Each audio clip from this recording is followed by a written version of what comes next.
Mwakaha. Mazina ni Gashabizi Chris. Ako niko mazina ye.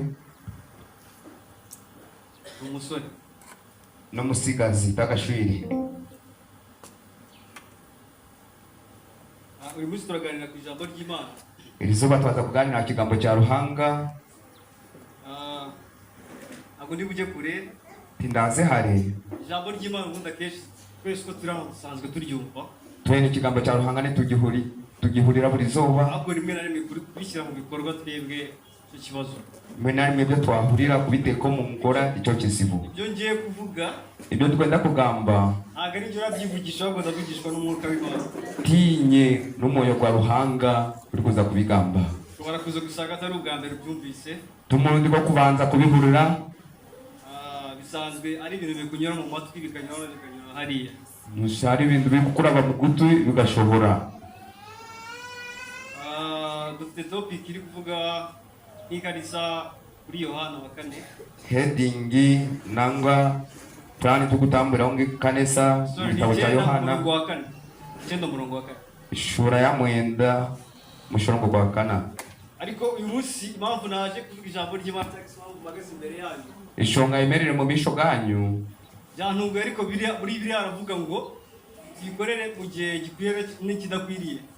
Byamutungura ko kigambo cya Ruhanga nikigambo tumukorere mu bubi no mu Burungi. Naraza kwijambo nateguye wenda kuri message Imana yari duhaye gatoya kuko nubundi nibisanzwe ko byaba byiza muhaye message y'Imana ibimpaye kurusha ko navuga amagambo wenda yanyu. Reka bahereze message ya Ruhanga gukiza kandi kugamba bigambo. Ni byiza ko dukorera Imana mu kuri no mu mwuka. N'amazima dukorera Ruhanga mu mazima no mu moyo. Ntukifate cyangwa se gutekereze kandi utikira Imana yagushyize ku mutima ugomba kudusangira. Utakayibuza gutekateke kandi cyo Ruhanga yatira mutima wawe. Imana uri muri God's love. Nagira mubwire ngo wera uyu munsi baye byiza washaramo nikabanyamwere bavuga. Wahitamo. Iwe uri muri God's love cyaba kirungirizo abantu basa gushamo. Wahitamo ukagikorera Imana mu kuri kuko akenshi ushobora kwibaza impamvu utari kugera ku masezerano yawe. Nubasa kwibuza shongo ndaguhandagano yawe. Cyangwa impamvu ibyawe bitari byatari wabigeraho. Nange byawe utakabikwasire. Akenshi nuko ubwawe uri gukorera mu buyobe. Akenshi nukorera mu mwirima. Uri gukorera mu buyobe mbese mu bujiji. Uriyo mu mwirima. Icyo utazavuga cyangwa icyo nge zakorera mu kuri nunyanguzanyange. Wowe naza korera mu mazima kuri amange umuhangi. Akenshi niba turi hano twahuriye hano ntabwo wari uzi ko tuzahura ese ko nzaza mu bugamba. Ngaba ndakumanga tuzakuvuganira. Ubishiti yaje cyangwa se unyange nge ntabwo nakwanga nge narwango ngira. Na satani ngira papa. Yende nyine satani mutima gwanjye. Apana. Nagusabye niba uzi ubwenge. Niba uri n'amagezi. Ntiwite ku muntu cyari cyangwa se ku ahateretse cyangwa ahagaze. Utakareba umuntu ahari ngo nukwari mu mutegateke. Koresha kuri kuko ngo ushobora gusanga ntacyo yakumarira aho bw'Imana nimukoresha kugira ngo icyo kumarira. Kozesa amazima Ruhanga nabaza kumukozesa icyo yakorera. Ushobora kumutinya ko ari umubyeyi wawe cyangwa se ari hanko wawe cyangwa ari muvandimwe mukuru wawe cyangwa urumuna wawe. Nubasa kumutina muri mami wawe ni dadi wawe nanga n'umunyabuzari wawe. Ariko ejo akaba yakwirukana. Inchakara kakubinga. Kwirukana ukajya gushaka ubuzima bwawe. Akakubinga ukaza kweyiya. Ariko ukoreye Imana Imana isigere kwiruka. Koka kurakorera Ruhanga ndakuza kubinga. Haleluya. Amen. Birakwegeye ko nabwiriza ubwo butumwa wenda nka akenshi ibyo bikunze kubwiriza abapasiteri bakuru. Abapasita bayikira higuru nibo bari kuburira. Kuvuga izi saa turi kuvuga ibintu by'umwuka gusa. Twebwe tukugamba byo moyoboka. Sizina muri kwibona ibyo bintu batandukanye. Nikumanya ibinde ibyo rero ni mu bireba. Azana mubwiri muri ya Daniel ni ya Yesuwa ni yande wundi ariko ndumunyabya. Nizanga kugambira mahure gazane nanjye umunyabya. Ariko mwuka wera naba muri wowe. Umoyo uri kwera karagume muri we. Uzakwigisha ugomba kwitwara kuko wakubwira yuko ugiye gukora icyaha kandi ukora icyaha biri ubwo bwawe ndoka itakumvisha kugiye kubabara. Umoyo uri kwera nurakontrolinga amagara gawe gona. Isisari byiza ko yurwa n'umwuka wera. Ije cyane kirungi kwirendwa n'umoyo uri kwera. Mubiye byanyuma. Mubwire bwa muheru. Adufatanye dusome ijambo ry'Imana. Reka dusome ikigambo cya Ruhanga twena hamwe. Some mu Baroma ba mbere. Mu gitabo cy'Abaroma bo kubanza 22 kugeza kuri 25.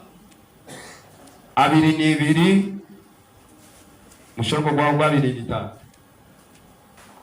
Yes. cya mbere 22 kugeza kuri 25. 22 kugeza kuri 25. Mu izina rya Yesu, urwandiko Pawulo yandikiye Abaroma, umutwe w'amagambo uravuga ngo ubuhenebere bwatewe no kwimura Imana. 22 uravuga ngo bise abanyabwenge bahinduka abapfu, maze ubwiza bw'Imana budapfa baguhindura ibishushanyo by'abantu bapfa, n'iby'ibiguruka, n'iby'ibigenza amaguru ane,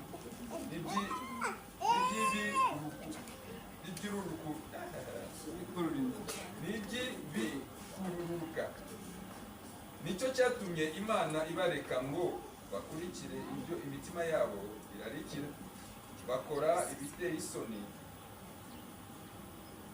bononane imibiri yabo, kuko baguraniye ukuri kw'Imana gukurikiza ibinyoma, bakaramya ibyaremwe, bakabikorera kubirutisha Imana rurema, ariyo ishimwe iteka ryose. Amen.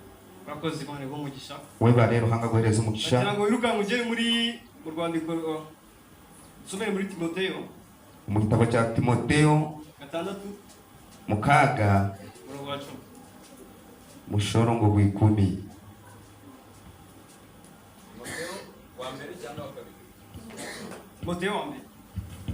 Timoteyo wa mbere ibice 6 umurongo 10.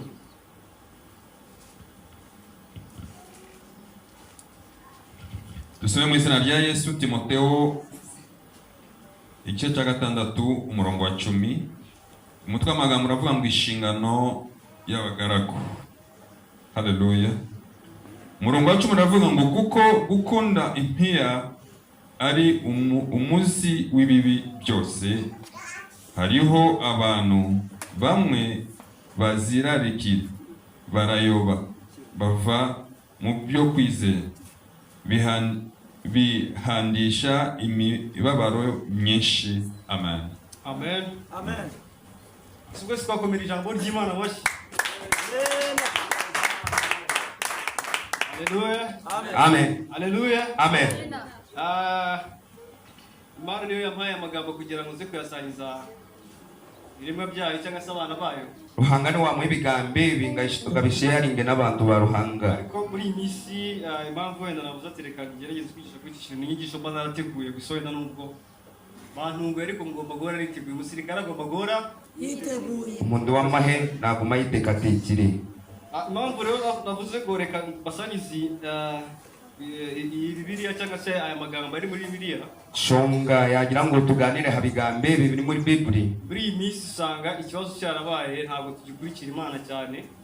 Amazoba tugikuratira Ruhanga munonga. Ahubwo usanga dukurikira ibintu cyane. Nituronde ibintu gusinga Ruhanga. Kandi buriya nyamara turi kubihe bya nyuma biragoye. N'amazima twayika abwire bwa muheru mubwire bugumire munonga. Biragoye ko abenshi muri mwe muraza kubibona igihe Imana izagwa Imana uzikoresha cyangwa se ukaziryamika zikazima. Ruhanga bwira nagwe igiconjo ukagikozesa nangwa ukakireka kikarara. Zakoresha n'abana batoya bayikorera. Naza kukozesa n'abana bato bamukorera. Mwewe ntabwo napinga ubuhanuzi bwose burimo ijambo ryiza. Tinkubasa guhakanisa ubunabi burimo ikigambo kirungi. Cyose ni ubuhanuzi kuri wowe. Kigambo kirungi n'ubunabi. Ibyo mushiti wanjye Imana imuvugishije ntabwo napinga. Mu mwanya wanyu byo Ruhanga yamukozesa tinkamuhakanisa. Apana na gato yuko nta kibi yavuze kirimo. Hari ikintu kibi cyo yagamba. Kandi Imana ikomeze gukoresha. Kandi Ruhanga aguma gukozese. Ariko impamvu ndi kugendera kuri aya magambo cyangwa se nsa nkusatira aya magambo cyane. Ishonga ndi gutambura mu bigambe bi. Nuko akenshi ibyo turi gushaka ntabwo tubibona. Ibyo turi kuronda tukubifuna. Ushobora kwibwira ko turi gushaka amafaranga cyangwa se ibindi, ariko ntabwo twabibona. Nubasa kutekateka nuronda sente ko kuzironda zigura. Ushobora kwibaza ukunda amafaranga buri aragutunze cyangwa urayatunze. Nubuza sente nizo zikugizire nango ni uri kuzironda. Ndabasubiza kwicishira amafaranga aragutunze cyatura adutunga cyatura yatunga. Harabuno naho amafaranga zabatunga. Harabo sente zigukozesa bakoranye ipata. Igihe cyose amafaranga azagutunga nuko ubuzima bwawe utayafite ntabwo bumeze neza cyangwa se uburwayi ufite ubundi burwayi muri wowe. Mu magara gawe waba utine sente no uba nuhura amagara gawe ubona gafite. Umutwe utayabonye ibitekerezo byawe birahinduka. Utine sente biteka toko bya byona nibihinduka. Amafaranga bagutuze ntabwo uyatuka. Sente zezo nizo nizigukozesa utagukozesa. Tubwira ati mushaka ubwabi bw'Imana no gukiranuka. Ikigambo cyawe ngani twabanga ngo turonde ubugabe bwa Ruhanga no kwicirira. Ibindi byose bizagenda bite. Ibindi Ruhanga naza kubiduhera busha. Je nukuri iyo magaze hano imbere yanyu ntabwo nshobora kubeshya ko niye. Nabanemere mu misho kandi kubaza kubiha. Naba ngiye mu kuzimu nyiri kwisi. Naba nazo mu kuzimu iri umusongo. Kandi hano reka mabwiza kuri aho tuba muri isi tugenda ariko tuba mu kuzimu tutabizi. Hari abantu mu somo tugutambura kuko turi mu kuzimu tukubimanya. Abantu tuba twarapfuye donc n'ubushingize kubyigishaho twarapfuye ariko nyamara turacyagenda mu buryo bwo mu mubiri. Dufire kunka nitutambura mu mubiri. Ariko buri cyagihera mu mwuka. Ekibiri gitandikiro mu moyo. Kandi kizakubwira abantu nk'abo ngabo nta mutima mwiza bagira iteka ryose bari abagome atari cyiza. Icyo kwereka sayini z'abandabo n'abinazi. Donc nta kundi kuzimu kubaho. Kuzimu kwa mbere kuri muri wowe kandi na daimoni baho. Daimoni ni muri wowe. Haro daimoni iriho, daimoni ni niwe. Yenu uzambwira ngo ngendane Bibiliya aho kuzambwira uti amagambo yo muri Bibiliya uyarefite muri wowe arimo aba mu mutima wawe. Utaringamba ngo ndambure na Bibiliya umubuze ngo ibigambo byo muri gushoma muri Bibiliya byo mu magara yawe. Iyi niyo ndi gusoma babwira ijambo ry'Imana iri mu mutima muri njyewe. Niyo ndi gukozesa ko ikigambo kiri mu magara yawe. Abagenda za mapuro bacapyoya. Tungo genda n'impapuro ziri. Biri muri njyewe ngenda kubwira ibintu nzi cyangwa ibintu nahuye nabyo kandi nabonye nasomye no muri. Ningugambira ibintu ndikumanya nangabyo nabugine nabyo. Kuko akenshi Yesu yajyaga kwirukana abadayimoni cyagatesha imyuka mibi n'ibindi ntabwo yakoreshaga Bibiliya. Yesu ko yanabinga za daimoni akatakozesa Bibiliya. Kuko icyabaga kiri muri we. Akaba nakozesa ikiri muri munda. Ushobora akenshi abarokore dukunze kujajinga cyane amagambo abakozi b'Imana tuvuga. Abeshimwe tukunda kugamba bigambo. Ubwo reka Yesu yarazi ibintu byose ngo yaje ku isi byose abizi. None se na Petero yarabizi. Mu byabo Yesu agiza munsi namanya buri kimwe cyose. Na Peter akaba nabimanya. Nawe yatambukaga mu gishushu cyiwe. Kigakiza abantu. Yarafite bize, yarafite Bibiliya muri we. Ndawe akaba yine kwikiriza akaba yine kigambo cya Ruhanga mu magaragi. Ntabwo izi saha ni saa zigeze ntabwo bisaba yuko zabasokoje umusatsi cyane kugira ngo ubone ko ndi umukozi w'Imana. Kugira ngo washushura ishoki munonga kugira ngo bamenye ngo ryo mukozi wa Ruhanga. Gusa wenda icyo nacyo Imana cyangwa se Mwuka Wera azambwira tugomba kugaragara gutya imbere y'ubwoko bwanjye bikore. Umuntu karangambire ko cyomirire kubanza kuba muri wowe cyari kaba muri njyewe. Ikigambo cya Ruhanga gishomere kuba muri we kikabona muri njye. Buriya mujye mwitondera abakozi b'Imana baza kubasengera barambikaho ibiganza. Mugume abakozi ba Ruhanga bakbateka hengaro utakubamanya mwetwa. Ntabwo ari buri muntu wese wagusengera. Tumuntu we nabo nagushabira. Gira kwizera nawe wumve yuko Imana ikuzura umwana wayo. Gira kwikiriza nawe uhurire ko kuri yo mwana wa Ruhanga Ruhanga nakumanye. Kuko yuko nawe ugomba kugira ububasha n'ubushobozi bwo kubinga abadayimoni. Nawe umanye ngo muriwe harimo abandi bo kubinga za dayimoni. Imana izashyira ku mutima zagisangiza ubwoko bwayo. Cyo Ruhanga yakomeye yateka mutima wanjye zakumanyika ingambira abantu beye. Unyaga n'ubundi ubwo turanze. Turanyange Ruhanga naza kumvumba. Nako bigisaba biri menshi cyane na ndikwenda gushoma munonga uzehari. Teoloji ngo twarize za teoloji turabapasiteri. Ngo tugashoma za teoloji twazahari. Mwuka Wera ari hejuru y'ibintu byose. Umwoyo ukwera aryahigurira byona. Uzayikoresha ugira ngo n'amarangamutima yanjye cyangwa se iby'Imana yansanyije bigushyiraho kugira ngo mukurure mbese mugire uwanjye kandi nyamara njye narapfuye. Ninza kumwana ingugambira ngo ngurete kandi njyewe ndariho. Mani tubabare. Ruhanga dusasire munonga. Mani tubabare. Ruhanga dusasire. Haleluya. Amen. Agira kubwire ngo akaguzi urimo. No kukugambira akaguha kurimo. Umugozi urimo. Akaguha kurimo. Satani agira imigozi. Satani hine miguha. Imana igira utugozi twayo. Na Ruhanga hine miguha. Akenshi iyo bamwe turi gusenga cyo twumva wenda umushumba wacu avuga ati numvishe urutsinga. Yaba nashaba umurisa najyana ahurira wire connection. Connection y'ijuru. Connection y'iguru. Buriya twese tujye tuba maso ndakwingize niba ukunda Imana wabana ukunda Ruhanga niba ukunda Imana n'ibyayo bene ukunda Ruhanga nabo yahangiye bizagufasha cyo kubanza cyagukwaza koresha ukuri n'ugira ubwo gamba amazima ureke gutina abenshi turi hano duhuje ururimi abinji twena tugamba ururimi rumwe wenda duhuje ubwoko twena turi bamwe turi abanyarwanda bamwe twena turi bamwe n'abanyangore baturi Imana bamugisha abaganda n'abaganda Ruhanga bahereza umugisha impamvu turi hano ntabwo turi hano kugira ngo tuze duterana twebwe ubwacu cyangwa se ko duhuje ururimi titwiza gusaba umuntu uko twena ngo nitugamba ururimi rumwe umuntu wese afite icyamuzanye buri umwe we naricyo ari kwenda mwishuka Ruhanga hari impamvu Imana yakuzanye hano hari shonga Ruhanga yakoretamo ngo mwanya iki gihugu akenshi iyo tukunze kukigereranya na Egiputa ihangeri tureba riri ngihamba niba turumvikana cyagiragoye ntabwo biri kuza buryo mu moyo igihugu cyo tukigereranya na Egiputa erihanga Moses yari ihamba ari kumwe na Farawo Moses yari ari na Farawo ibyo Farawo yakoraga abanyagiputa byose ndakeka mujya musoma Bibiliya amateka ibyo Farawo yanakorera abanyegiputa njya mu kimanya wizifa tubanze witestinga cyangwa wisuzumure ubuzima unyuramo kwatamagara gawe urebe akenshi uzasanga ibyo abayisiraheli bacagamo bari muri Egiputa aribyo nawe uri gucamo uza gusanga abisiraheli ibyo bandi barabamo niwe nibyo kurabamo hapi ni muri mitima yani yazahari amen ntabwo bigisaba amashuri menshi rero kwetaka ngo ubushomire zadigura pana zatumenya n'ubwira izina ryawe usubize nanjye ngusubize ubundi Imana nohereze Imana itishyira muri computer mu kirere ikahita imereza urutonde rw'ibyawe byose Ruhanga nawe ndakura musanambi gawe byona nawe wabibona niwe nubaza kubireba nawe wabitura amen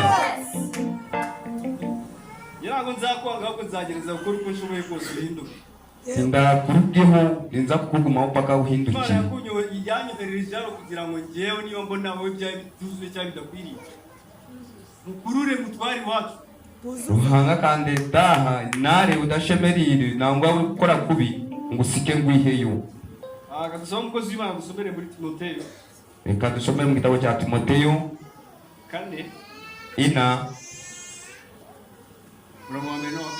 mushongo kubanza n'ugwakana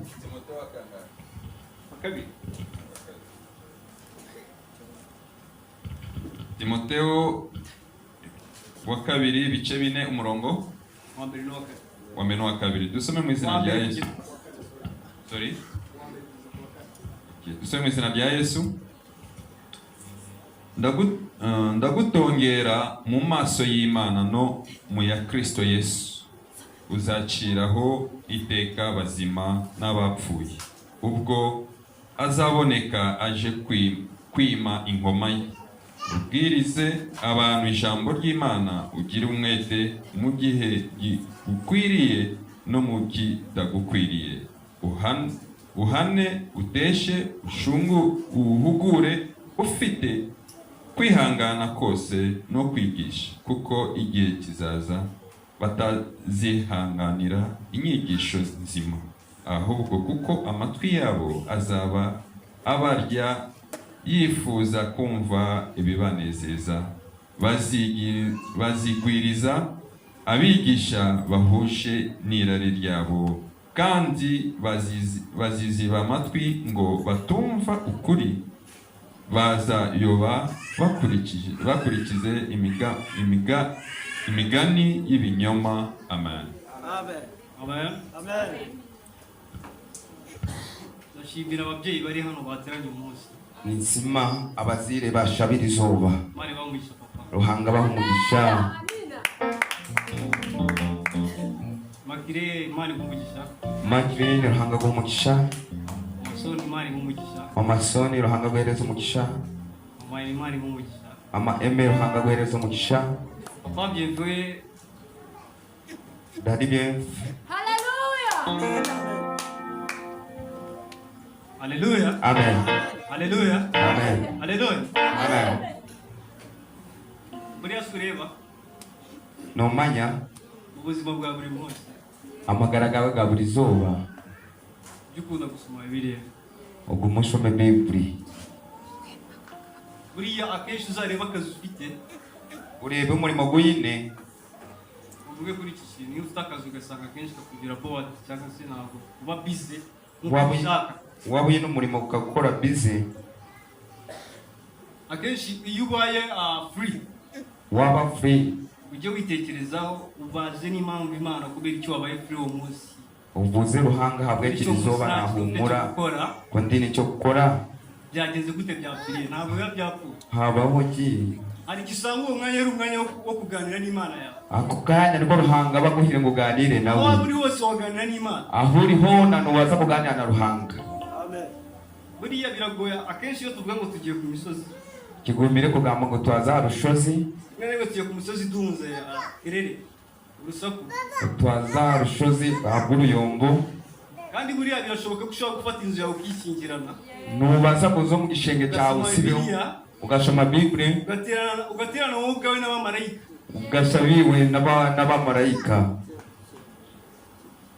ariko muri iyi minsi biragoye kubona ko umuntu ashobora kuba yaterana n'Imana yiwe buriya ntabwo waba ikindi kintu ntabwo wabaho Imana imwe hariho ruhango umwe umuntu ashobora kuza akababwira Imana kandi nyamara ntihabaho Imana imwe umuntu aza akabagambira ruhanga hariho ruhango Imana nyinshi kuko igiye gusoma mu gitabo cya Daniel 10 wasoma mu gitabo cya Daniel 10 uraza kubisobanukirwa impamvu hatabaho Imana imwe habaho Imana nyinshi ahubwo habaho Imana imwe mu Mana nyinshi hariho ruhango umwe muri ba ruhanga bandi usumba izindi Mana zose ruhango uri gukira ba ruhanga bondi buri iteka ryose uzasenga uvuga ati Imana ya Abrahamu na Isaka na Yakobo icyo uzavuga Imana y'abasogokuruza niwe ntugamba ruhanga w'abasogokuruza Imana ya Isirayeli uzavuga Imana yabanye na Mose n'Abisirayeli muri Egiputa uzakugamba ruhanga wa Isirayeli uzakugamba ruhanga wa Mose dufite n'abakozi b'Imana baza bakaduhanura bakatubwira ubuhanuzi tune n'abahereza ba ruhanga bakuduha ubunabi izindi Mana akorera ko kandi ayine ba ruhanga abandi bagukorera bikaba byo akakugambira ibintu bigahikirira umukuri muri we umuntu uri muri we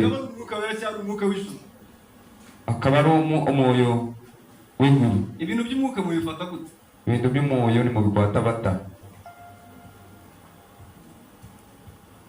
bifata gute inshuti z'Imana ni mu bigwatabata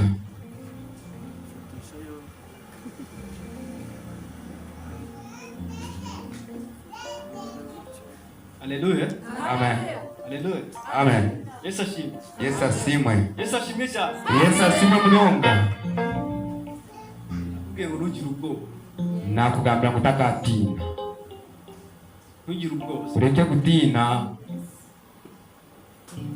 bya bindi byari bikomeye ngo yagize gute nabira byabigumire narabikoze ruhanga akabikora uzakora n'ibindi naza gukora n'ibindi koresha ukuri gamba amazima kandi ugire kubabarira kandi usasire ugire kubabarira muri wowe usasire muri we hari amagambo atanu wahawe n'Imana hari ibigambo bitanu ruhanga yamuhire abwira ati nzasangiza itorero rya God's Love cyangwa se aho nzavuga ubutumwa hose ntabwo nzi ko ngiye nzagana ubona ko abatakumaye ngo naza kwemera hagatute agamba ikigambo ariko wenda kubw'imbabazi z'Imana habwe imbabazi za ruhanga Imana ko mpagaze imbere yanyu mvuga ijambo ryayo nasima ruhanga imbere mu mico bwanya kugamba ikigambo cya ruhanga Imana yampaye amagambo atanu irambwira ati aya magambo ruhanga kamuha ibigambo bitanu ni amagambo ushobora kuzasangiza ubwoko bwanjye kandi uzayumvira cyangwa se akayubahiriza n'ibigambo uri kubaza kugambira abantu banjye urabiteke mu ngora uzasoma Bibiliya cyane ahubwo numenya ijambo ukarisobanukirwa kuramanya ikigambo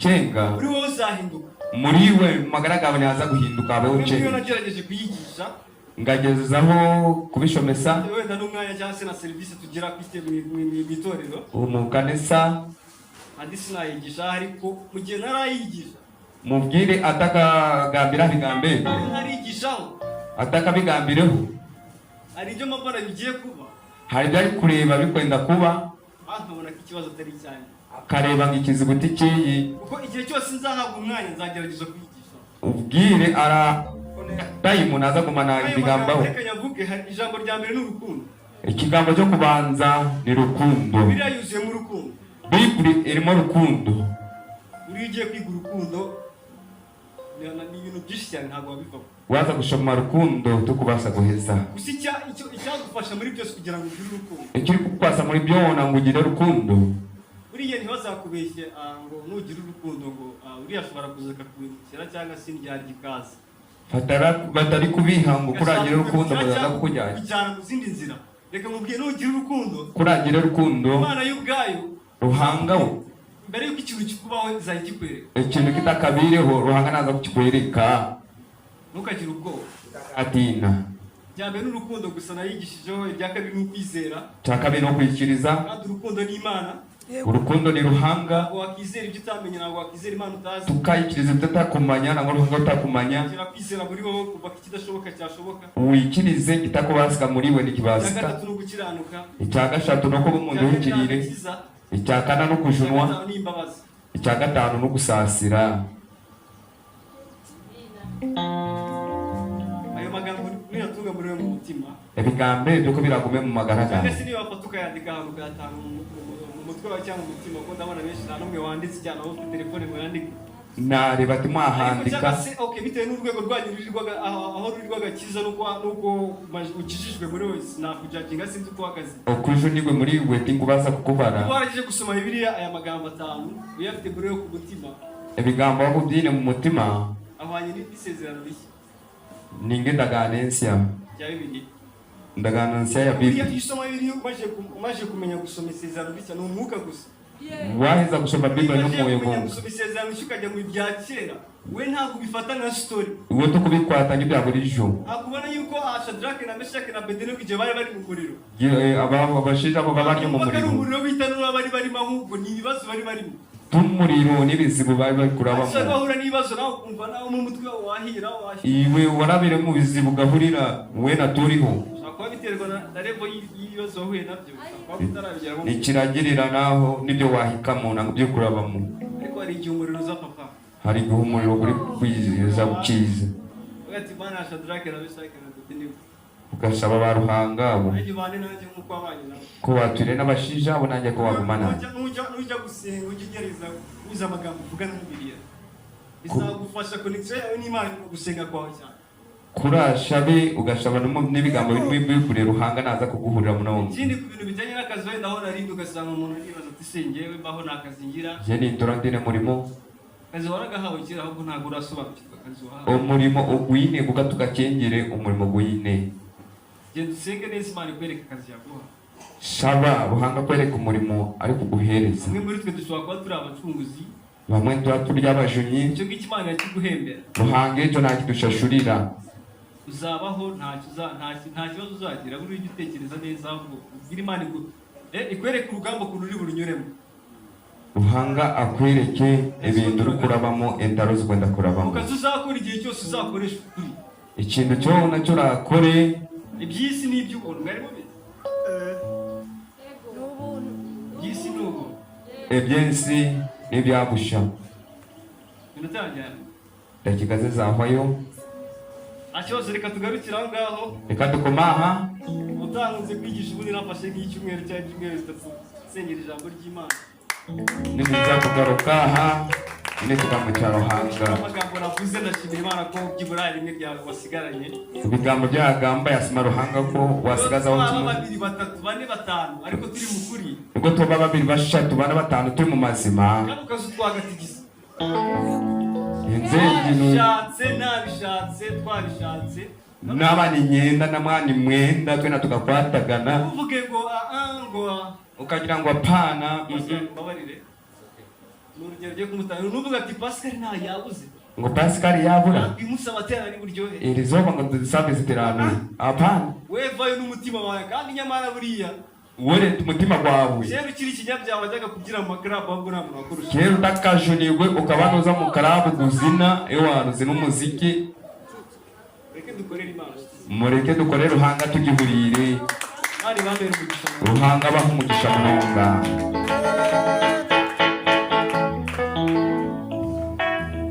amen amen amen umukozi w'Imana nakoze cyane umuhereza wa ruhanga we bari munonga reka tumutunga ibiganza reka tumutunga ingaro tumusabira Imana